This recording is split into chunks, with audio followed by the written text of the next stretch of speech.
Hello guys, আজ আমরা চলে এসেছি একটা নতুন ভিডিও নিয়ে। আজ আমরা গিয়েছিলাম একটা দারুণ জায়গায়।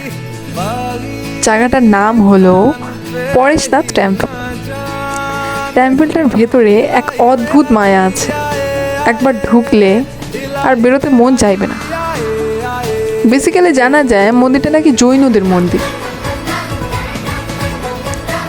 আর মন্দিরটার ভেতরে আমরা ঘুরে ঘুরে দেখছিলাম এবং দেখতে দেখতেই আমাদের চোখ ঠিক কেড়ে নিল ভাস্কর্যগুলো আর কারুকার্যগুলোর দিকে। কারুকার্যগুলো পুরোটাই কাঁচ দিয়ে গঠিত ছিল। যেহেতু মন্দিরের একদম ভেতরে ফটো তোলা নিষিদ্ধ ছিল, সেই কারণেই ভেতরটা দেখানো গেল। মন্দিরটা ছিল ভীষণই পরিষ্কার পরিচ্ছন্ন। পাশেই ছিল একটা পুকুর। পুকুরটার মধ্যে কোনো ময়লা আবর্জনা কিচ্ছু ছিল না। পরিষ্কার মাছ ছিল আর ফ্লাওয়ার্স ছিল। পরেশনাথ মন্দির দেখতে দেখতেই পর মুহূর্তেই আমাদের চোখ চলে যায় জায়েন্ট টেম্পলের দিকে। ওখানে আমরা প্রবেশ করে দর্শন করে কটা ফটো তুলে বেরিয়ে আসি।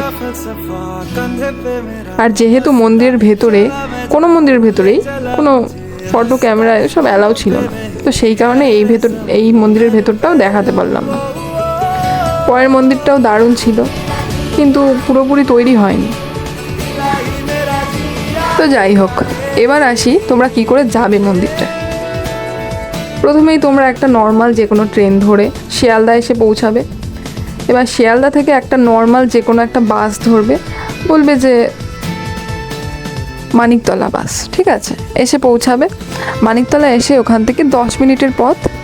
তারপর কাউকে জিজ্ঞেস করলেই বলে দেবে সামনেই জায়েন্ট টেম্পল বা পরেশনাথ মন্দির ইত্যাদি। তো তোমরা কারা আগেও গিয়েছো মন্দিরটায় কমেন্টে জানিও। ভালো লাগলে লাইক, কমেন্ট, শেয়ার, ফলো করে দিও।